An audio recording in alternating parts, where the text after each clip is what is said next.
주님 인도하시네.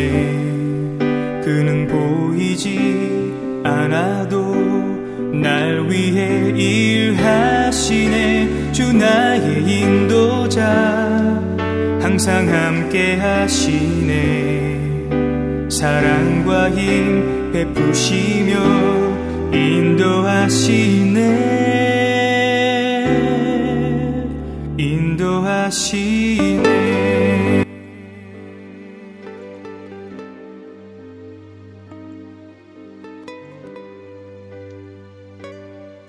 네, 교회 여러분 안녕하세요. 네, 오늘 하루도 수고들 많으셨습니다. 네, 가을비가 오니까 저도 산책을 하는데 너무너무 힘들더라고요. 좀 날씨의 영향을 받는 것 같아요. 내일부터는 맑은 날이 오겠죠? 오늘은 한광기 2장, 어제는 5분밖에 안 돼서 너무 짧았어요. 사실은 이거 1, 2장을 합쳐서 했어도 됐는데 좀 해놓은 게 아까워서 그냥 갔습니다. 결국 1장, 2장은 그 판관기의 기본 그 전제들을 깔고 있는 거예요. 그래서 흔히 학자들은 말하기를 판관기의 그 핵심 문장이 그때는 이스라엘의 왕이 없어서 저마다 제 속인에 좋은 대로 하였다라고 하는 말이라고 하는데, 그 왕국을 염두에 두고 이제 그런 말을 깔고 있다고 하는데, 그것보다는 타락, 범죄, 징벌, 회개, 구원, 다시 타락, 이 사이클로 보는 게 맞는 것 같습니다. 이거는 뭐 광야에서도 똑같은 사이클이었고요. 예. 이제 내용들 하나씩 보시죠. 아이씨.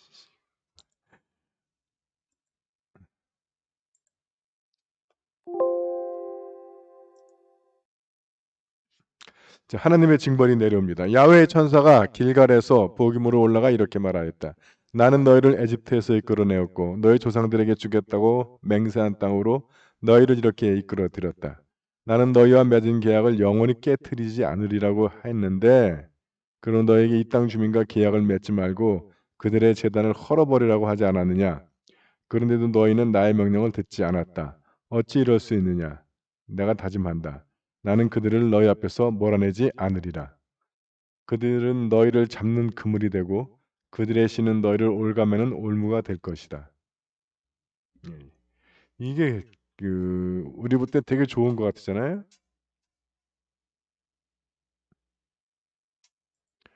좋을 것 같은데 그들을 너희 앞에서 몰아내지 않고 그들이 너희를 잡는 그물이 되고 그들의 신은 너희를 올가매는 올무가 될 것이다. 그거를 다 때려 부시는 것이 벌을 주는 것 같은데 그냥 두는 게 벌이라는 거예요. 이스라엘 백성은 야훼의 천사가 하는 말을 듣고 일제히 목 놓아 울었다. 이게 징벌입니다. 참조할게 로마서 1장 24절에 보면, 그 때문에 하나님께서는 사람들이 자기 욕정대로 살면서 더러운 짓을 하여 서로의 몸을 욕되게 하는 것을 그대로 내버려 두셨다. 이게 징벌이라는 거예요. 그래서 점점 더 그 깊은 악과 죄에 빠져가는 것, 그게 징벌이라는 겁니다. 그러면 점점 더 하나님과 멀어지겠죠. 네.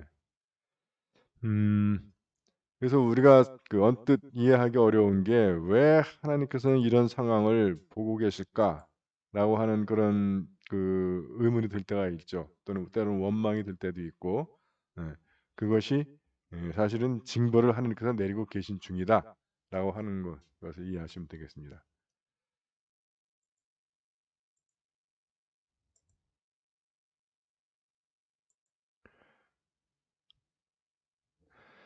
그래서 이제 여호수아가 죽음에 대해서 그의 세대에 속한 사람으로서는 그가 죽어 조상에게로 돌아간 마지막 사람이 되었다.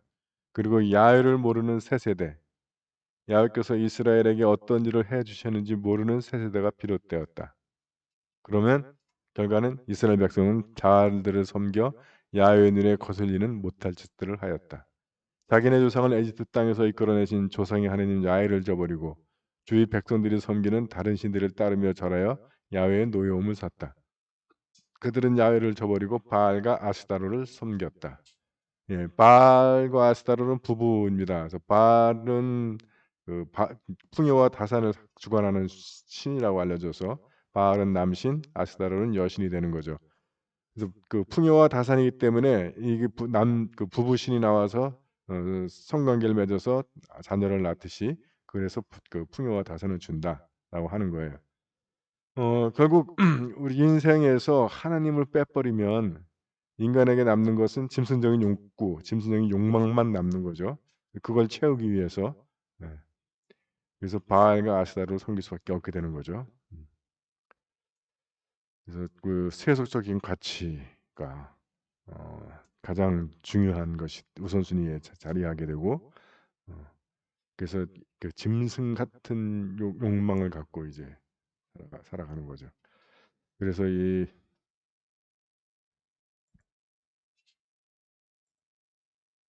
야훼를 모르는 세대, 어떤 일을 해주셨는지 모르는 새 세대 위에 위험하다는 거예요, 이거. 예.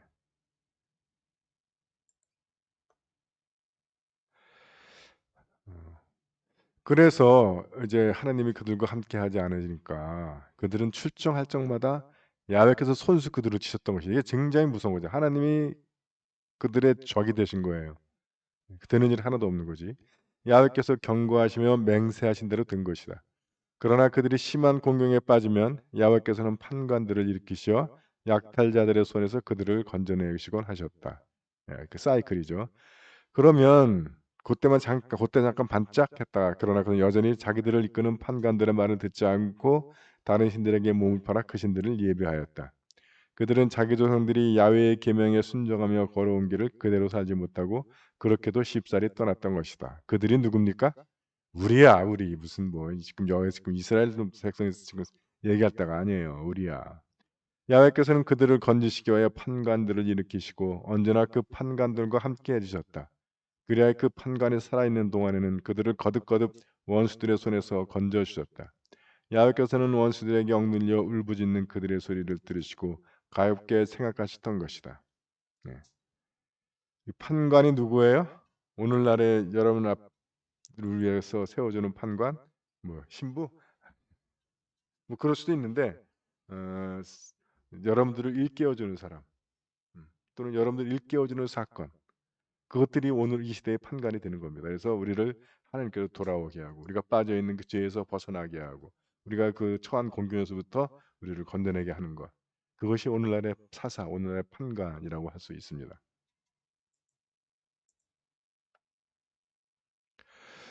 예, 그래서 죄, 징벌, 회개, 구원, 다시 타락의 악순환이 이제 그러나 그 판관의 죽음에 살아있을 때 그 사건, 그 사람의 가르침 또는 그 사건의 영향이 있을 때 동안에는 회개했다가 그것이 이제 좀 지나면 또 잊어버려 되면 그들은 다시 다른 신들을 따르고 그 앞에 절하며 섬겼는데 그 하는 짓이 조상들보다도 더 나빴다. 굽힐 줄 모르고 못된 길로만 가는 버릇을 버리려고 하지 않았던 것이다. 예, 인간이 그래요. 이 사람들만 그런 게 아니라 우리도 지금 우리도 그렇다는 거예요. 그리하여 야훼께서는 몹시 화가 나셔서 이렇게 생각하셨다. 내가 이 백성의 조상들과 계약을 맺을 때 명령한 대로 이 백성은 살지 않는다. 통 내 말을 들으려고 하지 않는다. 그러므로 나는 여호수아가 채 몰아내지 못하고 죽은 민족들을 이 백성 앞에서 결코 몰아내지 않으리라. 그들을 시켜 이스라엘을 시험해 보리라. 이 백성이 조상들처럼 내가 가르쳐 준 길을 명심하고 바로 가는지 시험해 보리라. 야훼께서 그 민족들을 여호수아의 손에 붙여 한꺼번에 몰아내지 아니하시고 남겨두신 것은 이 까닭이었다. 예, 여기서 또 하나의 이유가 나오죠. 그럼 총 한 세 가지 이유가 나오는 것 같아요. 하나는 이스라엘 백성들이 이 민족들을 부려먹으려고 자기들의 편의를 위해서 이제 남겨둔 것이고 하나님이 이들을 그 벌받게 하려고 남겨두신 것이고 또 그들을 테스트하기 위해서 남겨둔 세 가지 이유가 등장합니다.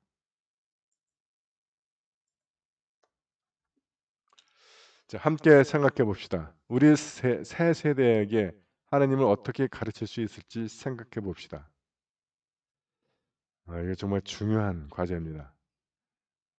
지금은 제가 자랄 때만 해도 사회가 종교적이었거든요. 그래서 뭐 어른들도 그랬어요. 아이들만 그런 게 아니라 어른들도 뭐 하늘나라가 있냐 없냐, 뭐 죽으면 어떻게 되냐, 귀신이 있냐 없냐, 이런 얘기들이 굉장히 진지하게 얘기를 했었습니다. 뭐 그 루머도 많았고 소문도 많았고 어른들도 그런 얘기 꽤 많이 했거든요.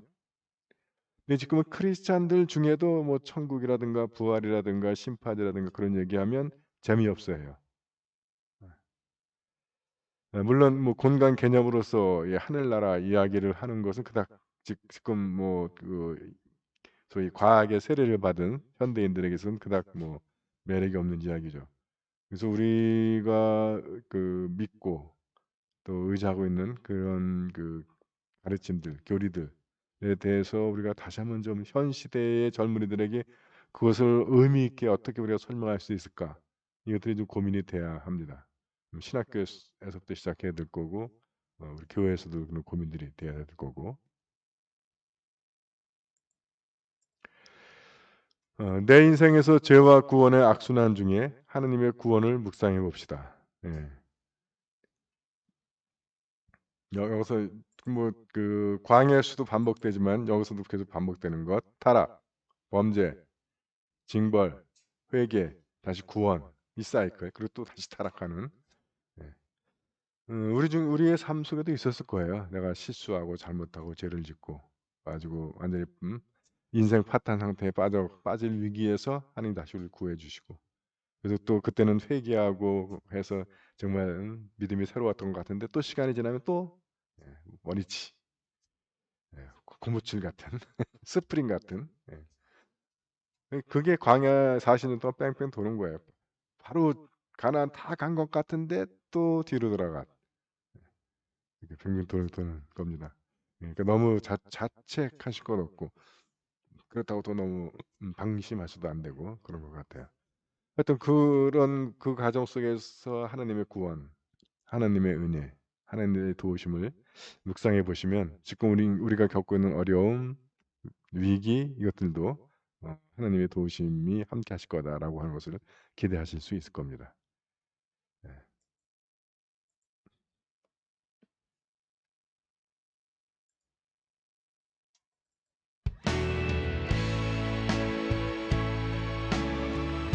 예. 여기 여러분, 오늘은 여기까지입니다. 오늘 하루 수고도 많으셨고요. 주님과 함께 쉬는 시간, 주님의 보호하신 가운데 편안한 저녁 시간 되시기 바랍니다.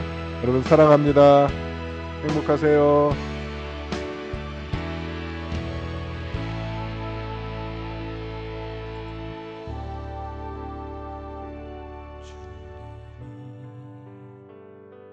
주신 땅으로 한 걸음씩 나아갈 때에 수많은 적들과 견고한 성이 나를 두렵게 하지만 주님은